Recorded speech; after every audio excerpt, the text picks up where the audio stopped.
দিচ্ছে। ওরা যদি পরকীয়া করে, ওরা ওরা থাকুক, ওরা ঘুরুক ফিরুক, যা খুশি করুক, তাতে কিন্তু আমাদের কারোর কোনো যায় আসে না।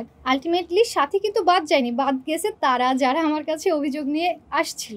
একমাত্র সাথী যদি টিমে থাকে তাহলে আসলে ঝামেলা কখনোই শেষ হবার ছিল না।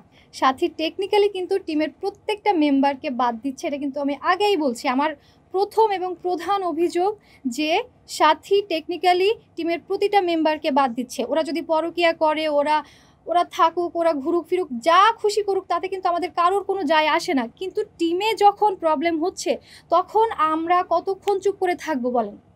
বলেন কতদিন?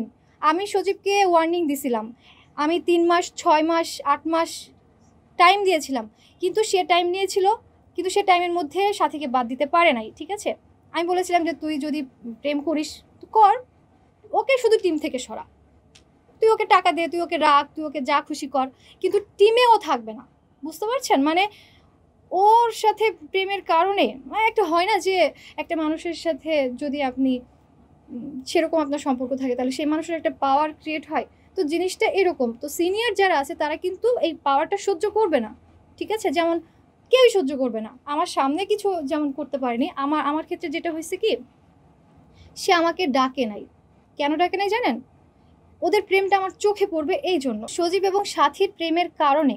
ঠিক আছে, সে আসলে তার উপরে যে একটা ইফেক্ট বা প্রভাব পড়বে কারোর, ঠিক আছে, সে সেটা সহ্য করে না, মানে সাথী এটা সহ্য করে না। ঠিক আছে, এই জন্য সিনিয়র কোনো মেম্বারকেই সে টিমে রাখতে চায় না। আমার ক্ষেত্রে যেটা হয়েছে, আমাকে শ্যুটে ডাকে নাই, এমনিতেই ডাকে নাই। সজীবের সাথে আমার খুব ভালো সম্পর্ক, সেইখান থেকে হঠাৎ করে 1 বছর 1.5 বছর দেখতেছি যে সে আমাকে শ্যুটে ডাকছে না। ঠিক আছে, আমি জানি না কেন ডাকছে না, কিছুই জানি না, তার সাথে আমার কোনো ঝামেলা হয়নি, কিচ্ছু হয়নি।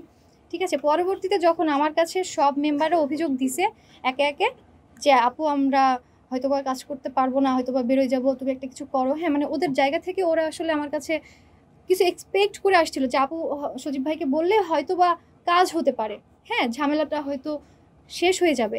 কিন্তু আসলে সেটা হয়নি, কারণ একমাত্র সাথী যদি টিমে থাকে তাহলে আসলে ঝামেলা কখনোই শেষ হবার ছিল না।